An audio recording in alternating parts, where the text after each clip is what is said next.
with another video for you. And as we all know, it's the end of 2019 and the beginning of 2020. So as 2019 rides away under the sunset and 2020 comes along, I figured your boy Horror Gamer would do his annual best of 2019, which is, I give you, in my opinion, the best 10 movies from 2019 that are horror movies. So I've done reviews on all these, so there's not going to be any spoilers. But before I do, it is New Year's Eve, so let's put that on there. Happy New Year's. Now, with all that being said, let me go ahead and get into it. Let's start off with number 10. Number 10, I'm going to have to give to Hellboy. And you're like, Horror Gamer, why? Why of all these movies, Hellboy? Well, because I enjoyed Hellboy. I thought it was fun. I thought it had great action. I love that they made it rated R. I love the fact that it was R-rated. They stopped dumbing it down in buckets of blood and gore. I love that.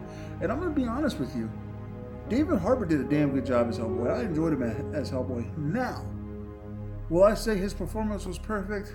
Not at all.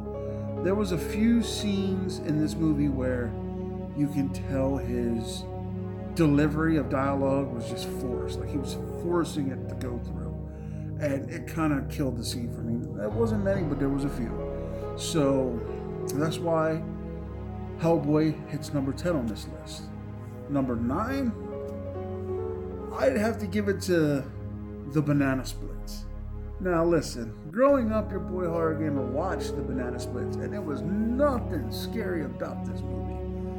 I mean, this show. It was a TV show. It was like they did in the movie. It was exactly like it was in the movie, except for they didn't come alive and kill people. But it was out of nowhere. It came completely out of nowhere. And it was fun. I mean, the gore effects were pretty good. Some of them were a little outrageous, like when he stuck the fucking big lollipop, oversized lollipop down the dude's throat. I mean, that's a little pushing it, because how is a lollipop this big going in somebody's mouth? But that's not what it's about. It's about the shock factor and the gore factor. So it was pretty good. I liked how they were robots that were programmed by this fucking weird guy in the basement, whatever. So number 9 has to go to the Banana Splits. Now number 8, the reason this movie is at number 8 and not higher is because it kind of let me down a little bit, and that's Itsy Bitsy. Itsy Bitsy was a good movie. I liked the story, and your boy Horror Gamer is arachnophobic like a motherfucker, so not a big fan of spiders, so this should be the perfect horror movie for me. There was a couple things about it I didn't like. Now, there were certain parts of the movie where the spider looked phenomenal and scary, like the scene where the spider bit through the girl's hand. And then there's parts where it just looks so fucking fake, like it was climbing on the wall. That it was a little let down. Like the scene where it was sitting in a tub, it looked so fake. But then the scene when it's crawling under the bed, when they show it, that looked good. It was inconsistent. But the movie was okay. The movie was pretty good. The storyline was pretty decent. It was just, what drew me away from it a little bit, what disappointed me a little bit, was how at times the spider looked amazing, and then other times the spider, you could tell, was just fake as shit. Now that leads us to number 7. Number 7 is another movie that kind of came out of left field that nobody was really expecting earlier in the year, and that's The Dead Don't Die. Now, The Dead Don't Die is about 3 cops in this small town, and a zombie apocalypse comes out, and it has Bill Murray. It has an all-star cast, really. It has all kinds of people. It has Danny Glover, Steve Buscemi, Bill Murray. I forget the guy who plays Kylo Ren. I forget his name. I should have did a little bit more research, but Kylo Ren's in it. All kinds of people, and basically, it's a zombie outbreak. And Bill Murray, Kylo Ren, and there's a female deputy go around just like killing everything. The thing why it wasn't higher for me is I didn't like how they tried to make the zombies kind of funny. Like, your boy Horror Gamer loves zombie movies. It doesn't matter what kind of zombie movie, I'm gonna watch it. But they tried to make the zombies funny. Like one scene where the zombie's looking, and he looks over and sees a pot of coffee, and he's like, "Coffee," and then there's a female zombie that goes, Chardonnay, something stupid. Something stupid like that. Sorry, it's my neighbors in the background. Guess they're getting ready to go to a New Year's Eve party. But it was just so fucking stupid how they were saying these things. And I get it. I get what they were trying to do, but that kind of killed it for me a little bit. But it wasn't a bad movie. That's why I hit number 7. Now, number 6 on the list, now we're all the way up to number 6. Number 6 for me was a shocker, because I'm not into these natural disaster monster movie type deals like Sharknado and shit like that, but Crawl took me by surprise. Crawl's about the fucking hurricane with alligators in it plowing through Florida, and this girl couldn't get a hold of her dad. She goes to try to save him. She's a swimmer, so that plays a big part in this movie. And she finds him in the basement, and he was attacked by an alligator. And so the whole movie is basically them trapped in this basement. They get out, but then they get right back in the house, and these alligators are after them. Shocked the shit out of me. The gore effects in this movie were amazing. Like the scene where they ate the one deputy, man, what the fuck, man? They fucked this dude up. Definitely check that out. Sorry about that, because there's some shit on my table. Now, number 5. Number 5 for me has to be 3 from Hell. Yes, I said it. 3 from Hell. 3 from Hell was one of the better movies I've seen this year. It's the trilogy. It's the ending part of the Rob Zombie trilogy of House of a Thousand Corpses, The Devil's Rejects, and now 3 from Hell. And unfortunately, it's one of Sid Haig, who plays Captain Spaulding, the clown. It's one of his last roles, which is very sad because we lost a horror legend in Captain Spaulding this year. So fuck you, 2019. But the movie was good. I mean, he wasn't in it much. They actually ended up killing off his character later.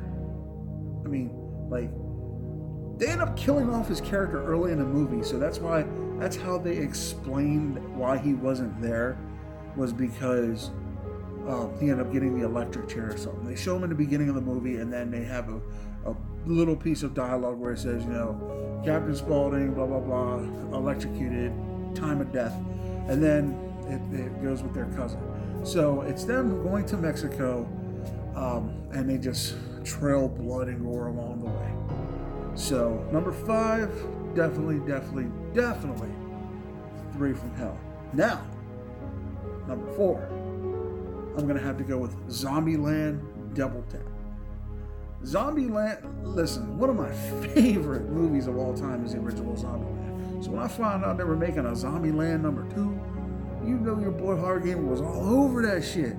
And then it did not disappoint. For me, that was almost as good as the first one. The first one will always be just a little better. But Zombieland 2 was awesome. I mean, and if you haven't seen it, it's the sequel 10 years in the making, and they definitely pay homage to that they go to the White House, they start living in a White House, and the zombies are evolving, and they have a zombie called a Homer, which is pretty funny, and then they got a Hawking, which is like a smarter zombie, and then a Ninja, where you don't see it coming, and then they have the T-800s, they call them, from Terminator, because they're hard to kill.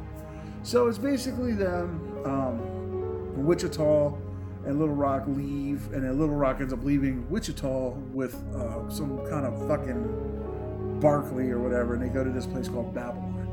So it's basically them trying to get to Babylon to find this Wichita little sister Little Rock, and they meet Madison along the way.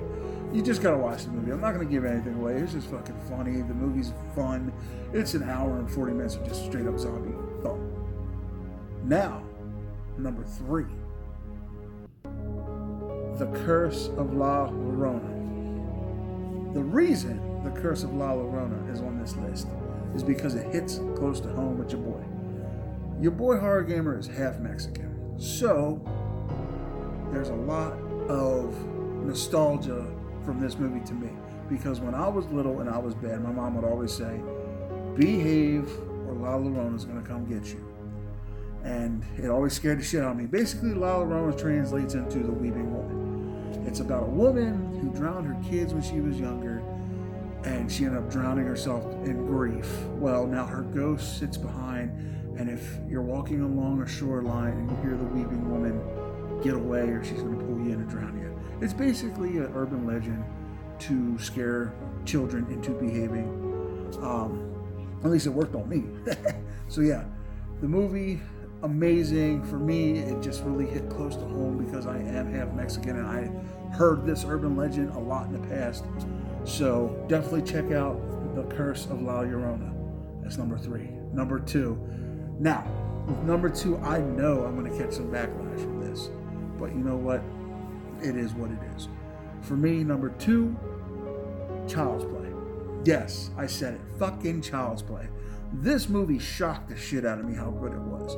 You know, they took a step away from the supernatural and they made it more realistic. They made it, this could actually happen. Somebody could fucking program a robot, because we have robots. We have robots now that are learning and that are doing things just like in this movie. And they made it to where it learns everything. It's no filter. And that's where Chucky is, you know what I'm saying? So Child's Play for me was the shocker of the year. Because the next one, you know, my number 1 you're gonna probably agree on. But for me, Chucky shocked the shit out of me. It was funny at times. You feel for Chucky until later in the movie. And yeah, I mean, Child's Play 2, if you haven't seen it, go check it out. I'm glad that they took a step back from the supernatural role and did it this way. I'm actually looking forward to Child's Play 2 and see what happens next, how they can expand on this story. So yeah, number 2, Child's Play. I'm sorry. I know a lot of people are going to hate me for it, but I can't help it. It was my second favorite movie of the year. Now, number 1, and we all probably know what it is. It Chapter 2. It Chapter 2 was fucking amazing. It was probably, in my opinion, better than the first one. Pennywise, you know, Bill Skarsgård's coming back as Pennywise. Fucking awesome. Bill Hader as Richie, man, that was perfect casting because, man, let me tell you something. For me, Bill Hader stole the show. Like, he didn't invade the movie with comedy like you would think, but he was the lightheartedness that the movie needed from time to time. And it was awesome. If you haven't seen It Chapter 2, go see It Chapter 2. Or you don't even have to go see it. You can, if you don't own it already, own it, buy it. It's fucking worth it. I'm telling you, this movie was fucking awesome. And that, Horror Horde, is my list of favorite horror movies of 2019. I do have a couple honorable mentions that I'll throw out there right now. I will throw out, check out Annabelle Comes Home. That was definitely a good one. I enjoyed that one. Check out Brightburn. That was okay. I mean, it was basically fucking evil Superman, in my opinion. If you like shit like that, by all means, go ahead. Superhero horror movie. One though that I would kind of recommend you not watch, and I hate to say it because it's a Stephen King movie, is Pet Sematary. That one was kind of a disappointment to me. Now, on the other hand, though, definitely check out Dr. Sleep. Dr. Sleep was a good one too. Yeah, definitely check out Dr. Sleep. It was it didn't quite make the list, but it was close. Dr. Sleep was a damn good movie, and you definitely got to go check that out. So, with all that being said, Horror Horde, thank you for a beautiful 2019. Thank you for sticking by me. Thank you for, watching my videos and leaving comments and, constructive criticism. I love that. I welcome that. Thank you for just being positive And let me know what you think about my list in the comment section. You know, let me know if there's movies you'd put on there. Let me know if there's movies you take off and substitute. Just let me know what you think. And also, let's make this a little fun. Let me know in the comment section if you have any New Year's resolutions. I have a couple of New Year's resolutions. I have, bank my money a little more. I work really hard for my money. Try to keep it in the bank. Lose more weight. I'm trying. I'm working at it very hard. Your boy Hard Gamer is really working at this. And just be a better person in general. I dropped you.